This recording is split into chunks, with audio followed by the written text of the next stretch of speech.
Менің кішкене кезімнен білетін бір таныс кісілерімнің үйінде 6 бала шағасы бар. Бәрі алтын асықтай әдемі, ойлары да, бойлары да өздеріне шақ. Барлық баласына үлкен оқу орындарын оқытып, білімді, ақылды етіп тәрбиеледі. Бір жерде қызмет етіп үлкен шаңырақ болып отыр. Осы балалардың ішінде тұңғышы сәл кемістеу, ол хаттанып сан білгенімен көп шаруаға араласпайды. Анасы осы баланы көп жерге қараттық, бірақ ем қонбады. Сап-сау туылды. Туылған соң 20 күндей болғанда бесікке бөлеп, сырттағы жұмыстарыма шығып кеттім. Бір кезде баламның жан дауысы шықты. Үйге жүгіріп кірсем, баламды бесіктен суырып алып босағаға әкеліп тастапты. Жөргектері төрден есікке дейін шашылған, бесікті үйдің ортасына құлатып тастаған. Баламның бет-аузы қисайған, көзі ауып, қарашығы төңкеріліп кеткен.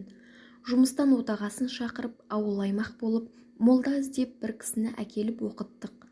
9 күн оқығанда беті көзі орнына келді. Үлкен молда әр оқығанда өзі қысылып, жан терге түсті. Сонда молда айтты: балаңды Құдай сақтаған, ібілістің ең үлкені ұрып кеткен екен. Енді бесікті ұшықтап берейін. Бұл бесікті қолданба, отқа да жақпа. Бұны биік төбенің үстіне апарып таста. Түгел жөргектерін, түбек пен шүмекті бәрін өртеп жібер деді. Қалай айтты, солай жасадық. Мұны айтып отырғаным, нәресте ұйықтаған бөлмеде түнде жарық сөнбеу керек.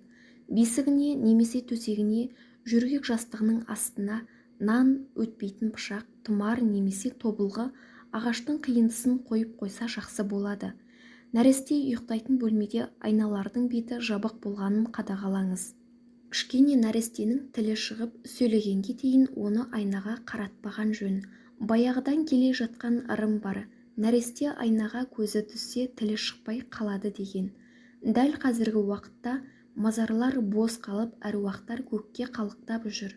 Жындар оларда өз білгендерін істеп, қай жер лас, сол жерде жүр. Сондықтан үлкен болсын, кіші болсын, барлық адам таза дәретпен Алланы ауыздан тастамай жүру керек. Әсіресе нәрестелерге сақ болса, нәресте біздің болашағымыз. Артымызда қалар отымызды сөндірмейтін ұрпағымыз. Орнында бар оңалар деген. Назарларыңызға рахмет.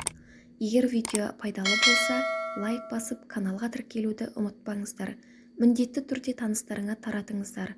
Олар да біліп жүрсін. Сақтансаң, Алла сақтаймын деген. Баршамызға Алла амандық берсін.